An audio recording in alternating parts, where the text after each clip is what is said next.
আজকের আলোচনার বিষয় 2016 সালে যে আপার প্রাইমারি টেট পরীক্ষা হয়েছিল, সেখানে কী ধরনের প্রশ্ন এসেছিল সে সম্পর্কে একটু ধারণা এবং তার সঙ্গে সঙ্গে আপনারা অনুমান করতে পারবেন যে কী ধরনের প্রশ্ন আসতে পারে। সেখানে শিশু বিজ্ঞান ও শিশু বিকাশ থেকে কতগুলো প্রশ্ন এসেছিল, ইংরাজি থেকে কতটা, অনেকেই হয়তো জানেন। সেই বিষয় নিয়ে আমার কোনো এখানে আলোচনা নয়, বা কারা বুঝতে পারবেন না বুঝতে পারবেন সেগুলো নিয়ে অনেক ভিডিও আপনারা ইউটিউবে পেয়ে যাবেন। আজকের আলোচনা যে কী ধরনের প্রশ্ন, অর্থাৎ 2016 সালে কোন প্রশ্নগুলো এসেছিলো এবং আপনারা কীভাবে প্রস্তুতি নেবেন, একটা জাস্ট অনুমান এখান থেকে অন্তত করতে পারবেন। তো দেখুন, আমি প্রথমে শিশু বিকাশ ও শিশু বিজ্ঞান থেকে একটা আলোচনা করছি, এবং আপনারা সুবিধার্থে যারা ধরুন বাংলা মিডিয়াম, তারা বাংলা অবশ্যই প্রশ্ন, আর যদি মনে করেন যে ইংরেজিতেও আপনারা পড়তে পারেন, হয়তো বাংলা বুঝতে পারছেন না, তখনও এই জায়গাটা কিন্তু আপনারা অপশন হিসেবে ব্যবহার করতে পারেন।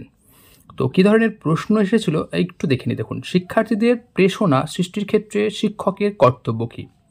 শিক্ষার্থীদের মাঝে মাঝে উপদেশ দেওয়া, মাঝে মাঝেই ভুল করার জন্য বকুনি দেওয়া, যে শিক্ষার্থী যতটা পারে ততটাই সাফল্য হিসাবে মেনে নেওয়া, আর খুব উচ্চমান বজায় রাখার চেষ্টা।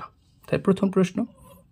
দ্বিতীয় প্রশ্ন কি এসেছিল দেখি, শিক্ষার্থীদের আগ্রহ বজায় রাখা কীভাবে সম্ভব? খুব সুন্দর বক্তৃতা দেওয়া, বই থেকে ভালোভাবে উদাহরণ দেওয়া, তারপরে শিক্ষার্থীদের পরিচিত পরিবেশ থেকে উদাহরণ দেওয়া, আর রোজ পড়া ধরা। আরেকটি প্রশ্ন, শিক্ষার্থীদের প্রক্ষোভ সংক্রান্ত জ্ঞান শিক্ষকের প্রয়োজন, তার একটি কারণ শিক্ষক শিক্ষার্থীদের কি উদ্বেগ দূর করতে পারেন, নাকি রাগ হলে শাসন করতে পারেন, নাকি শিক্ষার্থীদের পরীক্ষার ভয় দেখিয়ে শান্ত রাখতে পারেন, নাকি হাসাহাসি বন্ধ করতে পারেন। পরের প্রশ্ন দেখে নিন, যে অন্তর্ভুক্তিমূলক শিক্ষার ক্ষেত্রে সম্পর্কিত নয় কোন আইনটি শিক্ষার অধিকার, শিশু শ্রম নিবারণ, দৈহিক শাস্তি নিরোধ, আর বিশেষ চাহিদা সম্পন্ন শিশুদের অভিভাবকত্ব। 150টি প্রশ্ন রয়েছে, একটু সময় লাগবে, আপনারা একটু ধৈর্য সহকারে দেখবেন, উত্তরগুলো আপনারা নিজেরা চেষ্টা করবেন, আর যদি আপনারা পারেন তো উত্তরগুলো নিজেরা আমার এই ভিডিওর ঠিক ডেসক্রিপশনে দিতে পারেন, তাহলে অন্তত আমি পরে দেখতে পারবো। সার্বিক মূল্যায়ন এর অর্থ কী? সমগ্র পাঠ্যক্রমের মূল্যায়ন, নাকি সর্বাঙ্গীন বিকাশের মূল্যায়ন, নাকি সমগ্র বৌদ্ধিক সক্ষমতার মূল্যায়ন, নাকি সমস্ত শিক্ষার্থীর একযোগে মূল্যায়ন? পরের প্রশ্ন, শিক্ষার্থীকে জানার কার্যকর উপায় হলো মূল্যায়ন, খেলা, তার বাড়িতে যাওয়া, পর্যবেক্ষণ। একজন ছাত্রকে অপর একজন সহপাঠী বারবার বিরক্ত করলে কি করবেন? সহপাঠীকে শাস্তি দেবেন, আলাদা বসার ব্যবস্থা করবেন, সহপাঠীকে পরামর্শ দান করবেন, আর অভিভাবকদের ডেকে পাঠাবেন। অনেকগুলো দেখুন, প্রত্যেকটা অপশনই যেন মনে হচ্ছে আপনার উত্তর হতে পারে। এটা হচ্ছে সবথেকে বেশি পেডাগোগির সবথেকে কঠিন বিষয়। শিক্ষক কিভাবে প্রতিভা সম্পন্ন ছাত্রছাত্রীদের চিহ্নিত করবেন? তাদের পরীক্ষার ফল দেখে, নাকি শ্রেণীকক্ষে তাদের আচরণ দেখে, নাকি পারিবারিক তথ্য নিয়ে, নাকি অন্য ছাত্রছাত্রীর সঙ্গে সম্পর্কের ভিত্তিতে? প্রত্যেকটা দেখুন। আর পরের প্রশ্ন আমরা চলে যাই। দেখুন, শ্রেণী কক্ষে শৃঙ্খলা রক্ষার উদ্দেশ্যে শিক্ষকদের সবচেয়ে ভালো উপায় কী? দলগত কার্যভার দেওয়া, নাকি শৃঙ্খলার প্রয়োজনীয়তা সম্বন্ধে বক্তৃতা দেওয়া, নাকি প্রধান শিক্ষককে নালিশ করা, নাকি কড়া শাস্তি দেওয়া? প্রশ্ন দেখুন, শিক্ষার্থীদের ব্যর্থতার কারণ হলো মুখস্থ ক্ষমতা কম, নাকি আত্মস্থ করতে চেষ্টা না করা, নাকি ঘন ঘন পরীক্ষার আয়োজন না থাকা, নাকি শিক্ষককে অনুসরণ করা? পরের প্রশ্ন, আধুনিক শিক্ষা ব্যবস্থা কোন ধরনের? পাঠ্যক্রম ভিত্তিক, নাকি শিশু কেন্দ্রিক, নাকি বই ভিত্তিক, নাকি শিক্ষক কেন্দ্রিক? পরের প্রশ্ন দেখুন, ধারণা বলতে কি বোঝায়? নির্দিষ্ট জ্ঞান, বিচার, ছবি, কল্পনা। তারপর জীবন বিকাশের কোন স্তরে শিশু প্রথম কথা বলতে শেখে? শৈশবে, প্রান্তিক বাল্যকালে, যৌবনকালে, আর প্রথম বাল্যকালে। পরের প্রশ্ন, শিশুর প্রথম সমাজায়নে সাহায্য করে ভাষা, একাকিত্ব, পর্যবেক্ষণ, স্বাধীনতা। তারপর দেখুন, ধারণা গঠন কিসের ওপর নির্ভরশীল? শিক্ষণের ওপর, সঞ্চালনের ওপর, দৃষ্টিভঙ্গির ওপর, কল্পনার ওপর। শিক্ষার্থীদের মধ্যে সহযোগিতামূলক শিক্ষণের ফলে কি হতে পারে? শিক্ষার্থীরা স্বনির্ভর হয়, শিক্ষার্থীরা সকলে সমান শেখে, শিক্ষার্থীদের প্রেরণা কমে যায়, তাদের কাছে শিক্ষকের প্রয়োজন থাকে না। পরেরটা দেখুন, কোনটি ঠিক? উচ্চ মেধা সম্পন্ন শিক্ষার্থীরা সবসময় শান্তশিষ্ট হয়, সর্বদাই অসাধারণ আচরণ করেন, দ্রুত সমস্যার সমাধান করে, দ্রুত যে কোনো কাজ সম্পন্ন করে। প্রত্যেকটা দেখুন, মনে হচ্ছে যেন প্রত্যেকটা গুণই যেন এই উচ্চ মেধা সম্পন্ন শিক্ষার্থীর বৈশিষ্ট্য। কিভাবে শিক্ষার্থীদের উদ্বেগ দূর করবেন, তাদের কখনো শাসন না করে ক্লাসে তাদের পূর্ণ স্বাধীনতা দিয়ে কারো প্রতি পক্ষপাতিত্ব না করে নাকি উদ্বিগ্ন না হওয়ার উপদেশ দিয়ে। শিক্ষার্থীদের পরিবেশ সম্বন্ধে শিক্ষাদানের উপায়, পরিবেশের সঙ্গে প্রত্যক্ষ পরিচিতি, পরিবেশের বিভিন্ন সমস্যা সম্পর্কে সচেতন করে তোলা, বিভিন্ন বিষয়ের অন্তর্গত পরিবেশ সংক্রান্ত বিষয়গুলি পড়ানো আর পরিবেশবিদ্যা পড়ানো। তারপরে দেখুন ভাইগটস্কির মতানুযায়ী কি, যে কৃষ্টি শিক্ষার ফল, কৃষ্টি শিক্ষার ঐতিহ্য, কৃষ্টি শিক্ষার একমাত্র নির্ণায়ক আর কৃষ্টি শিখনের সহায়ক উপাদান। পরের প্রশ্ন দেখুন, শিশুর গণিত শিখন নির্ভর করে পরিণমনের ওপরে, বৌদ্ধিক ক্ষমতার ওপরে আর আগ্রহের ওপর আর স্থানিক যৌক্তিক বিকাশের ওপরে। কোনটি সৃজনশীলতার সঙ্গে সম্পর্কিত নয়? দ্রুত চিন্তা করতে পারা, অসম্ভব বিষয়ের মধ্যে সম্পর্ক লক্ষ্য করা, একটানা পরিশ্রম করা, বিচিত্র উপায়ে সমস্যার সমাধান করা। শিক্ষার্থী শিখনের জন্য কতটা প্রস্তুত তা কীভাবে বোঝা যায়? স্বতঃস্ফূর্ত আগ্রহ, শিক্ষকের প্রশ্নের সঠিক উত্তরদান, শিক্ষকের নোট দিতে অনুরোধ করা, গৃহকৃত্য নিয়মিত করা। দেখুন প্রত্যেকটা প্রশ্ন যেন উত্তরগুলো মনে হচ্ছে একই ধরনের। আমি প্রশ্নগুলো নিয়ে আলোচনা করছি, উত্তরগুলো আপনারা করবেন, না পারলে সেগুলো তখন দেখা যাবে ভেবে। পরীক্ষার খাতায় অধিকাংশ শিক্ষার্থী একটি প্রশ্নের ভুল উত্তর লিখেছে, সম্ভাব্য কারণ কি হতে পারে? তারা ক্লাসে মনোযোগ দেননি, নাকি বাড়িতে বিষয়টি পড়েনি, নাকি প্রশ্নের ভাষা ঠিক হয়নি, নাকি শিক্ষক বলেনি যে বিষয়টি গুরুত্বপূর্ণ। দেখুন প্রথম প্রজন্মের শিক্ষার্থীরা কখনো কখনো ক্লাসে অমনোযোগী হতে পারে, কারণ বাড়িতে কেউ সাহায্য করার নেই, বাড়িতে অনেক কাজ করতে হয়, পড়াশোনার চেষ্টা নেই, শিক্ষকের ভাষা বুঝতে অসুবিধা হয়। শিশু কেন্দ্রিক শিক্ষার জনক কাকে বলা হয়? ডিউকে, ফ্রয়েবেলকে, মন্তেসরিকে আর রুশোকে। কিছু প্রশ্ন দেখুন সহজই আছে তখন, তবে আপনাদের ক্ষেত্রে কিন্তু একটু কঠিন হবে, কারণ যেহেতু প্রতিযোগিতা অনেকটা, অর্থাৎ অনেকেই অংশগ্রহণ করবে, সেই সময় অনেক অল্প সংখ্যক আমরা যারা পরীক্ষা দিয়েছিলাম। বুদ্ধির উপাদান বিশ্লেষণ প্রথম কে করেন? Thurstone, Gairdner, Carroll, Spearman. সাহিত্যপাঠ শিশুর পক্ষে প্রয়োজনীয়, কারণ শিশুর জ্ঞান বৃদ্ধি হয়, কল্পনা বিকশিত হয়, কঠিন শব্দ আয়ত্ত হয়, চরিত্র গঠন হয়। দেখো শিশুদের মধ্যে ব্যক্তি বৈষম্য দেখা দেয় কিসের কারণে? শুধু বংশগতির কারণে, নাকি শুধু পরিবেশের কারণে, নাকি বড় হওয়ার কারণে, নাকি প্রথম দুয়ের সমন্বয়? ভীষণ ইম্পর্টেন্ট প্রশ্ন কিন্তু এটা। বারবার একই বানান ভুল করার সম্ভাব্য কারণ কি হতে পারে? শিখন অক্ষমতা, দৃষ্টির ক্ষীণতা, নাকি ভুল করার প্রবণতা, নাকি কম বুদ্ধি? মোটামুটি এইগুলো হচ্ছে সাইকোলজির যে প্রশ্ন সেগুলো ছিল। এবার বাংলা ভাষা, পরবর্তী আমরা ইংরেজি। আপনাদের একটা জিনিস জানি রাখি যে বাংলা ভাষায় যে ধরনের প্রশ্ন ঠিক একই ধরনের ইংরেজি ভাষায় সেইভাবেই কিন্তু আলোচনা করা হয়েছে, অর্থাৎ দেখবেন একই ধরনের প্রশ্ন এসেছে। তো একটাকে গুরুত্ব দিই, পরেরটা আপনাদের জাস্ট একটু ছুঁয়ে যাচ্ছে ইংরেজিটা। বাংলা প্রশ্নগুলো দেখুন, তাহলে অনুমান করতে পারবেন যে কী ধরনের প্রশ্ন ইংরেজিতে এসেছে। দেখুন প্রথমে একটা গদ্য অংশ দিয়েছে 31 থেকে 37, এই প্রশ্নগুলো কিন্তু এখানে রাখা হয়েছে। কী ধরনের? এখানে একটা জাস্ট প্রবন্ধ টাইপের একটা অংশ দিয়েছে, সেখান থেকে প্রশ্ন এসে দেখুন প্রবাদ শব্দের অর্থ হলো, অর্থাৎ এখান থেকে কিন্তু প্রশ্ন। তারপরে দেখুন বিজ্ঞানের একনিষ্ঠ সেবক, অর্থাৎ এইখান থেকে নেওয়া হয়েছে। তারপরে বিজ্ঞান প্রকৃতি প্রত্যয় বিশ্লেষণ করুন। তারপরে অসহিষ্ণু কী সমাস, সেখানে অপশনগুলো দেওয়া আছে। তারপরে দেখুন যথাসাধ্য শব্দটি কী ধরনের, সন্ধিবদ্ধ পদ নাকি প্রত্যয়, এগুলো সব একটু দেখে নেবেন। তারপরে পরিহার পদান্তর করলে হয় কি। তারপরে ধর্মান্ধতা শব্দের অর্থ কী। তারপরে একটি কবিতা দেওয়া আছে জীবনানন্দ দাশের, দেখুন কত 38 থেকে 45 নম্বর প্রশ্ন পর্যন্ত। হাই চিল সোনালি ডানাল চিল, এই ভিজে মেঘের দুপুরে, এই যে একটি জীবনানন্দ দাশের কবিতা, সেখানে কিছু প্রশ্ন রাখা আছে। দেখুন চোখকে কার সাথে তুলনা করা হয়েছে, অর্থাৎ কী ধরনের প্রশ্ন আসতে পারে একটু অনুমান করে নিন। ঠিক ইংরেজিতে একইভাবে প্রশ্ন রাখা হয়েছে। তারপরে খুঁড়ে শব্দটিতে ধ্বনি পরিবর্তনে কোন নিয়ম অনুষ্ঠিত হয়েছে। তারপরে কান্না সন্ধি বিচ্ছেদ হলো। তারপরে সোনালির শব্দে কী জাতীয় প্রত্যয় প্রযুক্ত হয়েছে। তারপরে চিল কাঁদে যে নদীর পাশে, তা হলো। তারপরে কবির ইচ্ছা করে না কি। তারপরে হৃদয় খুঁড়ে বেদনা জাগাতে কে ভালোবাসে না। তারপরে হৃদয় কী পদ।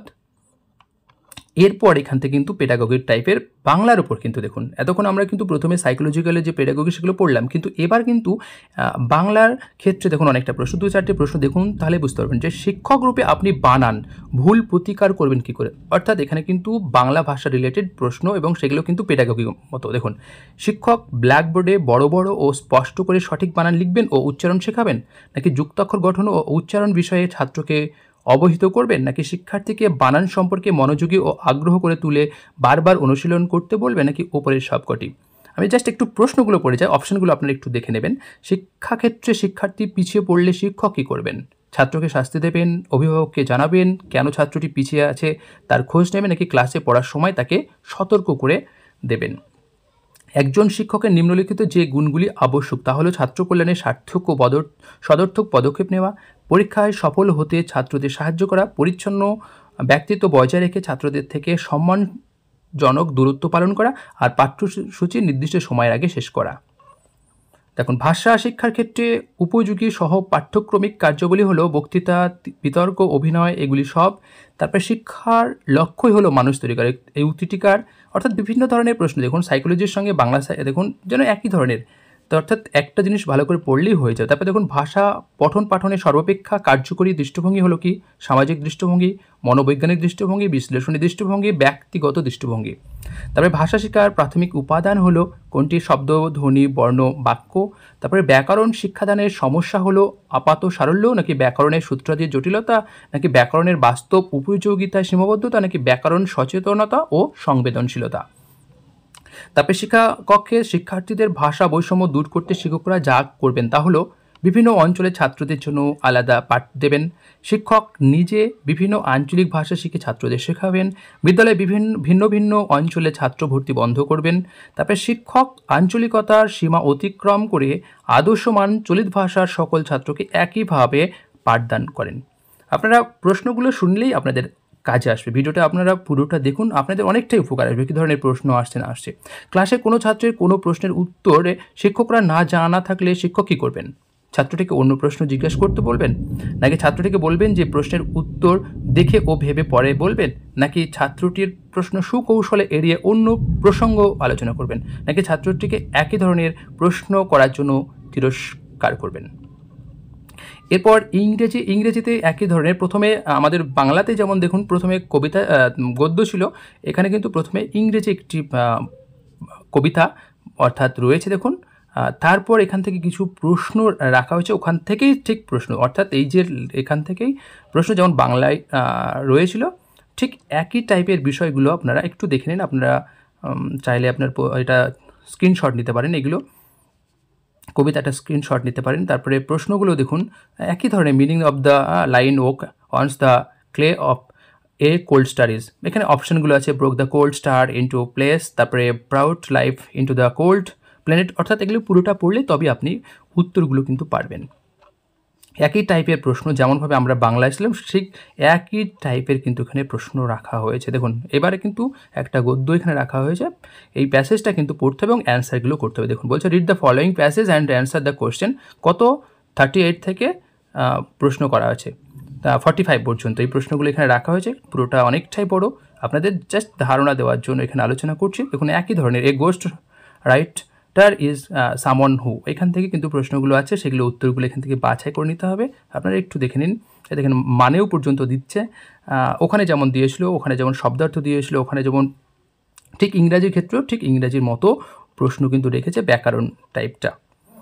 এরপর আমরা যে আরেকটি বিষয় সেটা হচ্ছে সোশ্যাল সায়েন্স, সেইগুলো কিন্তু আলোচনা আমরা করব। দেখুন এখানে কি সুন্দর একটা কথা বলেছে যে এ মাল্টিলিঙ্গুয়াল ক্লাসরুম ইজ, অর্থাৎ যে ইংরাজির যে মানে যে পেডাগোগি সেখানেও কিন্তু একই ধরনের প্রশ্ন রয়েছে। দেখুন কি এ মাল্টিলিঙ্গুয়াল ক্লাসরুম ইজ কি student with different mother tongue, তারপরে student coming from different regions, তারপরে স্টুডেন্ট উইথ ডিফারেন্ট কালচার, তারপরে student with different social backgrounds, মানে একই ধরনের প্রশ্ন। তারপরে দেখুন আরেকটা প্রশ্ন আলোচনা করছি, দেখুন over learning is the learned use to describe, এখানে তারপরে 4টি অপশান দিয়েছে, সেই রকম দেখুন text to improve spelling should not include, তার জন্য কি রিডিং, লিসেনিং, তারপরে রাইটিং, তারপরে ইউজ অফ ডিকশনারি। তারপরে দেখুন আরেকটা প্রশ্ন, giving diction is not useful for learning the correct from of the language, তারপরে ডেভেলপিং ল্যাঙ্গুয়েজ স্কিল, তারপরে ডেভেলপিং শর্ট টার্ম মেমোরি, তারপরে helping students to spell correctly. তার মানে বাংলায় যে ধরনের যে প্রশ্নগুলো ছিল মানে প্রথমে গদ্য, তারপরে পদ্য, তারপরে যে ধরনের পেডাগোগির যে প্রশ্ন ছিল, ঠিক এখানেও কিন্তু ইংরেজিতেও ওই রকমই প্রশ্ন, যতগুলো ইংরেজিতে বাংলাতে ছিল ঠিক ততগুলো ইংরেজিতেও থাকবে। এইবার আমরা সমাজবিদ্যা অর্থাৎ সোশ্যাল স্টাডিজ থেকে কিছু প্রশ্ন, অর্থাৎ সেখানে 60টি প্রশ্ন থাকবে। দেখুন সেই 60টি প্রশ্ন আপনাদের কাজে আসবে। দেখুন, কিসের জন্য জলদাপাড়া বিখ্যাত? একশৃঙ্গ গন্ডার, বাঘ, সিংহ, হাতি। এখানে ইংরেজিটা আপনাদের যাদের সুবিধা, যারা বিশেষ করে বাংলা স্টুডেন্ট নয়, অনেকে যারা WBCS নিয়ে খাটছেন, তাদের তো এইসব প্রশ্নগুলো একেবারে জলভাত হয়ে যাবে, কারণ সেই সময় প্রশ্ন এমনি সহজ ছিল, এখন একটু হয়তো টাফ হবে, সেইভাবে আপনাদের পড়তে হবে। তাও একটা ধারণা একটু নিয়ে নিন। দেখুন, তারপরে বায়ু দূষণের কারণ, ধোঁয়া, বাসন মাজা, স্নান করা, সারের প্রয়োগ। তারপরে প্রশ্ন দেখুন, লবণাম্ব উদ্ভিদ পাওয়া যায় লবণাক্ত মাটিতে, কৃষ্ণ মৃত্তিকায়, পর্চল মাটিতে, আর কোনোটাই নয়। তারপরে দেখুন, 600 মিটার উচ্চ ভূমিরূপ হলো মালভূমি, সমভূমি, পাহাড়, পর্বত। তারপরে ভূমিকম্প প্রবণ অঞ্চল হলো জাপান, অস্ট্রেলিয়া, দক্ষিণ আফ্রিকা, জার্মানি। একটু দ্রুত পড়ছি। তারপর পৃথিবীর পরিক্রমণ গতির ফল হচ্ছে ঋতু পরিবর্তন, দিন রাত্রি উদয়, বন্যার প্রাদুর্ভাব, ভূমিকম্প প্রাদুর্ভাব। তারপরে দেখুন, প্রথম মানুষের আবির্ভাব হয় ড্যাশ মহাদেশে, আফ্রিকা, এশিয়া, উত্তর আমেরিকা, কোনোটাই নয়। তারপরে কর্কটক্রান্ত রেখা যে অঞ্চল দিয়ে গেছে সেটি হলো কৃষ্ণনগর, বাঁকুড়া, বীরভূম, কোনোটাই নয়। তারপরে হিমালয় যে শ্রেণীর পর্বতমালা তা হলো ভাজ পর্বত, স্তূপ পর্বত, আগ্নেয়গিরি, অবশিষ্ট পর্বত। তারপরে ব্রাহ্ম প্রকল্পের সূচনা হয় 1972, 1973, 1975, কোনোটাই নয়। তারপরে বায়ুর চাপ মাপক যন্ত্র হলো ব্যারোমিটার, থার্মোমিটার, হাইগ্রোমিটার আর অ্যানিমোমিটার। তারপরে নিরক্ষীয় অঞ্চলে বৃষ্টি হলো শৈলক্ষেপ, ঘূর্ণবর্ত, তারপরে পরিচলন আর গুড়িগুড়ি। তারপরে পৃথিবীর দীর্ঘতম নদ বা নদীটি হলো মিসিসিপি, তারপরে নীল, তারপরে গঙ্গা, তারপরে ব্রহ্মপুত্র। তারপরে দেখুন, মহাবৃত্তটি হলো নিরক্ষরেখা, কর্কটক্রান্ত রেখা, মকরক্রান্ত রেখা এবং মেরুরেখা। পরে আরেকটি প্রশ্ন, দাদরা ও নগর হ্যাভেলি হলো কেন্দ্রশাসিত অঞ্চল, রাজ্য, জেলা, কোনোটাই নয়। তারপরে দেখুন, ফ্রি ইন্ডিয়ান সেন্টার স্থাপিত হয়েছিল বার্লিনে, লন্ডনে, টোকিওতে, রোমে। তারপরে দেখুন, ইন্ডিয়ান ইন্ডিপেন্ডেন্স ল্যাঙ্গুয়েজ লিগ স্থাপন করেছিল রাসবিহারী বসু, সুভাষচন্দ্র বসু, ক্যাপ্টেন মোহন সিংহ। তারপরে এদের কেউ নয়। তারপরে দেখুন, ডাইরেক্ট অ্যাকশনের সূচনা হয় কলকাতায়, বোম্বেতে, মাদ্রাসে, কোনোটাই নয়। তারপর দেখুন, CR ফর্মুলা এর প্রস্তাব দেন চক্রবর্তী রাজাগোপালাচারী, চিত্তরঞ্জন দাস, রবীন্দ্রনাথ ঠাকুর, এদের কেউ নন। তারপরে আমার সোনার বাংলার রচনাকার হলেন চক্রবর্তী রাজাগোপালাচারী, চিত্তরঞ্জন দাস, রবীন্দ্রনাথ ঠাকুর, এদের কেউ নয়। অর্থাৎ আগের অপশনগুলো সেম এখানে তুলে দিয়েছে। তারপরে বাবরের জন্মস্থান হলো ফরগনা, দিল্লি, আজমের, কোনোটাই নয়। তারপরে ক্যাপ্টেন হকিন্স কার রাজ্যসভায় উপস্থিত হয়েছিলেন? জাহাঙ্গীর, আকবর, শাহজাহান, এদের কেউ নন। তারপরে ভাস্কো ডা গামা ভারতের কোথায় অবতরণ করেন? তারপরে কোজিকোডে, নাকি গুজরাটে, নাকি পাটনায়, নাকি কোনোটাই নয়। তারপরে দেখুন, ফারুকশিয়ারের ফরমান জারি হয় 1717-তে, 1720-তে, 1730, 1740। তারপরে দ্বিতীয় চার্টার অ্যাক্ট পাস হয় 1813, 1814, 1815, কোনোটি নয়। তারপরে মৌর্য বংশের শেষ রাজা ছিলেন বৃহদ্রথ, তারপরে কালাশোক, উদয়ন, এদের কেউ নন। কোন রাজা লিচ্ছবি দহিত্র নামে পরিচিত ছিলেন? প্রথম চন্দ্রগুপ্ত, দ্বিতীয় চন্দ্রগুপ্ত, বিক্রমাদিত্য, সমুদ্রগুপ্ত, এদের কেউ নন। তারপরে সকারি নামে পরিচিত যে রাজা ছিলেন তিনি হলেন প্রথম চন্দ্রগুপ্ত, দ্বিতীয় চন্দ্রগুপ্ত, বিক্রমাদিত্য, তারপরে সমুদ্রগুপ্ত, এদের কোনো। অর্থাৎ আগের অপশনগুলো এখানে ঠিক একইভাবে চালিয়ে দিয়েছে। তারপরে দেখুন, আইহোল প্রশস্তি রচনা করেন রবিকীর্তি, গৌতমীপুত্র সাতকর্ণী, বৈশিষ্ট্যপুত্র পুলময়ী, আর এদের কেউ নন। তারপরে দেখুন, দ্বিতীয় পুলকেশী পরাজিত করেন কাকে? মানে চন্দ্রগুপ্ত মৌর্যকে, হর্ষবর্ধনকে, দ্বিতীয় নাগভট্টকে, আর এদের কেউ নন। তারপরে দক্ষিণ ভারতীয় নদী, ব্রহ্মপুত্র, গঙ্গা, যমুনা, কৃষ্ণা। তারপরে রয়্যাল বেঙ্গল টাইগার আছেন সুন্দরবনে, পশ্চিমঘাট পর্বতে, হিমালয় পর্বতে, গরুমারা অরণ্যে।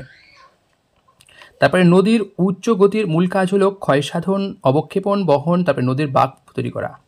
তারপরে পোল্ডার হলো ড্যাশ এর পুনরুদ্ধারকৃত জমি, নেদারল্যান্ডস, জার্মানি, অস্ট্রিয়া, স্কটল্যান্ড। তারপরে খনিজ সমৃদ্ধ ভাণ্ডার পাওয়া যায় ছোটনাগপুর মালভূমি অঞ্চলে, সুন্দরবন অঞ্চলে, পশ্চিমবঙ্গের সমভূমি অঞ্চলে, তারপরে পশ্চিমবঙ্গের পার্বত্য অঞ্চলে। তারপরে দেখুন, ভারতের সামুদ্রিক সীমান্তের আয়তন হলো 12 নটিক্যাল মাইল, তারপরে 13 নটিক্যাল মাইল, তারপরে 15 নটিক্যাল মাইল, কোনোটাই নয়। তারপরে কৃষ্ণ মৃত্তিকার প্রয়োজন হয় কার্পাস চাষের জন্য, ধান চাষের জন্য, গম চাষের জন্য, আখ চাষের জন্য। শুধু প্রশ্নগুলো আপনারা একবার শুনে নিন, একটু দেখে নিন, তাহলে আপনারা অনুমান করতে পারবেন যে কী ধরনের প্রশ্ন এসেছিল। তবে বারংবার বলছি, যেহেতু এবার পরীক্ষার্থী অনেক হবে, তাই কিন্তু আপনাদের সেইভাবে কিন্তু প্রস্তুতি নিতে হবে। ভারতবর্ষ হলো একটি উন্নয়নশীল রাষ্ট্র, উন্নত রাষ্ট্র, সবচেয়ে কম উন্নত রাষ্ট্র, কোনোটাই নয়। তারপরে গ্রিন হাউস এফেক্টের ফল হলো তাপমাত্রার বৈপরীত্য, বিশ্ব উষ্ণায়ন, শিল্প দূষণ, তারপরে হচ্ছে বন্যা। তারপরে তাপমাত্রা মাপক যন্ত্র হচ্ছে থার্মোমিটার, ব্যারোমিটার, অ্যানিমোমিটার, সিসমোগ্রাফ। তারপরে সীমান্ত গান্ধী হলেন আব্দুল গফর খান, খান আব্দুল ওয়ালি খান, শায়েস্তা খান, এদের কেউ নন। তারপরে ভি উপত্যকা দেখা যায় নদীর উচ্চ গতিতে, নদীর মধ্য গতিতে, নদীর নিম্ন গতিতে, হিমবাহের উচ্চ গতিতে। মহাবিষুব এর দিনটি হলো 21শে মার্চ, 22শে ডিসেম্বর, 21শে জুন, 23শে সেপ্টেম্বর। পৃথিবীর সবচেয়ে বেশি বৃষ্টিপাত যুক্ত অঞ্চল হলো বাংলাদেশ, চেরাপুঞ্জি, শিলং, মৌসিনরাম। তারপরে আগ্নেয় শিলার উদাহরণ হলো ব্যাসাল্ট, বেলেপাথর, মার্বেল, স্লেট। তারপরে উইলিয়াম কেরি ছিলেন মিশনারি, কবি, ভাষাবিদ, কোনোটাই নয়। ফোর্টিলাম কলেজে স্থাপিত হয় 1800, 1801, 1802, 1803। তারপরে নব্য ব্যঙ্গের নেতৃত্ব দিয়েছেন হেনরি ভিভিয়ান ডিরোজিও, রে কৃষ্ণমোহন ব্যানার্জি, জেমস প্রিন্সেপ। তারপরে এদের কেউ নন। তারপরে উমেশ চন্দ্র ব্যানার্জি হলেন নরমপন্থী, চরমপন্থী, এ এবং বি উভয়ই এবং কোনোটাই নয়। তারপরে গান্ধীজি কোন শাসন ব্যবস্থা স্থাপনের ডাক দিয়েছিলেন? রামরাজ্য, গণরাজ্য, স্বরাজ্য, আর এ এবং সি উভয়, অর্থাৎ এ মানে রামরাজ্য এবং স্বরাজ দুটোই। হিউয়েনসাং যার রাজত্বকালে ভারতে এসেছিলেন তিনি হলেন চন্দ্রগুপ্ত মৌর্য, হর্ষবর্ধন, দ্বিতীয় নাগভট্ট, এদের কেন। অর্থাৎ এখানে একটা কিন্তু আমি অনুমান করতে পারি যে এই যে ভারতবর্ষে কোন কোন বিদেশি পর্যটক এসেছিলেন সেইগুলো নিয়ে কিন্তু আসতে পারে এবং কার সমকালে এসেছিলেন এখান থেকে কিন্তু একটা আসবেই। এটা আপনারা যে কোনো পরীক্ষায় আপনারা বসুন দেখবেন এই ধরনের প্রশ্ন এসে থাকে। তো আপনাদের কাছে এটা অন্তত গ্যারান্টি দিতে পারে এখান থেকে একটা প্রশ্ন আসতেই পারে। তারপরে দেখুন এই যে সুলেমান ছিলেন একজন আরব পর্যটক, ফরাসি পর্যটক, চৈনিক পর্যটক, কোনোটাই নয়। তারপরে মোহাম্মদ ঘুরি পরাজিত হয়েছিলেন পৃথ্বীরাজ চৌহানকে, দ্বিতীয় পুলকেশীকে, হর্ষবর্ধনকে, এদের কেউ নন। তারপরে ইকতা ব্যবস্থা ছিলেন ভূমি দান ব্যবস্থা, ধর্মীয় অনুদান, তারপরে ঋণ বিশেষ, আর হচ্ছে কোনোটাই নয়। তারপরে ক্ষুদক সৎ যে শ্রেণীর অন্তর্গত সেটি হলো কৃষক, রাজা, সামন্ত, কোনোটাই নয়। তারপরে দেখুন হরপ্পা সভ্যতার সমসাময়িক সভ্যতাটি হলো সুমেরীয় সভ্যতা, মিশরীয় সভ্যতা, গ্রিক সভ্যতা, কোনোটাই নয়। তারপরে দেখুন যাজ্ঞবল্ক ছিলেন ঋষি দার্শনিক, এ এবং বি উভয় এবং কোনোটাই নয়। বিম্বিসার ছিলেন গুপ্তবংশীয়, মৌর্যবংশীয়, হর্ষঙ্ক বংশীয়, কোনোটাই নয়। আর আলেকজান্ডার ভারত আক্রমণ করেন চন্দ্রগুপ্ত মৌর্য শাসনকালে, ধননন্দের শাসনকালে, আগ্রমেশের শাসনকালে, কোনোটাই নয়। তারপরে দেখুন ঝিলম যেটার বিতস্তা যুদ্ধ হয় পুরু এবং আলেকজান্ডারের মধ্যে, অশোক ও আলেকজান্ডারের মধ্যে, বিন্দিসার এবং আলেকজান্ডারের মধ্যে, এবং এদের কেউ নয়। মোটামুটি 150টি প্রশ্ন, তার মধ্যে একটা জিনিস এড়িয়ে গেছিলাম, সেটা হচ্ছে পার্ট বি এর। সেখানে আরও 5টা প্রশ্ন ছিল, বিশেষ করে বাংলায় যে পার্ট সেখান থেকে 5টা প্রশ্ন ছিল। সেই 5টা প্রশ্ন আমি একটু দেখে দিই। তারপরে দেখুন পরীক্ষা বা মূল্যায়নের উদ্দেশ্য হলো শিক্ষার্থীর ভুলগুলি চিহ্নিত করা, অর্থাৎ এটা কিন্তু পার্ট 2 এর শিক্ষার্থীর পরবর্তী শ্রেণীতে উত্তীর্ণ হতে পারবে কিনা তা ঠিক করা, শিক্ষার্থীর জ্ঞানের ও দক্ষতার পরিমাপ করা, শিক্ষার্থীর বিদ্যার্জনে কোনো ফাঁক থাকছে কিনা এবং তা পূর্ণ করার জন্য কোনো কেমন পদক্ষেপ নেওয়া যায় তা সমীক্ষা করা। ভাষা শিক্ষণ সহায়ক উপকরণগুলির প্রকৃত দায়িত্ব হলো কম সময় অধিক জ্ঞান দান করা, শিক্ষকদের পরিশ্রম লাঘব করা, বিষয়বস্তুর কঠিন জায়গাগুলি সরল স্পষ্ট করা, ছাত্রছাত্রীদের পাঠে মনোযোগী করা। পরের প্রশ্ন, শিশুদের শুদ্ধ ভাষা শেখানোর জন্য শিক্ষক কিসের ওপর জোর দেবেন? কানে শোনার অভ্যেস গঠন করা, নাকি স্পষ্ট উচ্চারণের অভ্যাস গঠন করা, নাকি ওপরে দুটি, নাকি কোনোটি নয়? একটা কথা আপনাদের জানেন কি এই ধরনের যখন অপশনগুলো থাকবে ওপরে দুটি নয় বা দেখবেন কখনো এ এবং সি কিনা, এই ধরনের প্রশ্ন কিন্তু এই উত্তরগুলো হওয়ার সম্ভাবনা সব থেকে প্রবল হতে পারে যখন আপনারা কোনো পারবেন না। এবং এই পরীক্ষায় কিন্তু একটা জিনিস জানে রাখি কোনো নেগেটিভ মার্কিং ছিল না, কিন্তু এবার আপনাদের ক্ষেত্রে আসবে কিনা জানি না।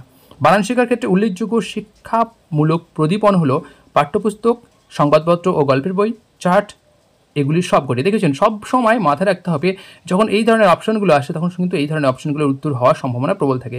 তারপরে ভাষা শিক্ষার ক্ষেত্রে লিঙ্গাফোন পদ্ধতি হলো বিভিন্ন বর্ণ ও শব্দের বিশুদ্ধ উচ্চারণ রেকর্ড করে রাখা, অতি পরিচিত কয়েকটি শব্দ বেছে নিয়ে সেগুলির উচ্চারণ ও বানান শিক্ষা দেওয়া, তারপরে শিশুর পরিচিত শব্দ নিয়ে ছোটো ছোটো বাক্য লিখে দেওয়া, তারপরে নানা রকম শব্দ ও ছবির মাধ্যমে ভাষা শিক্ষাদান।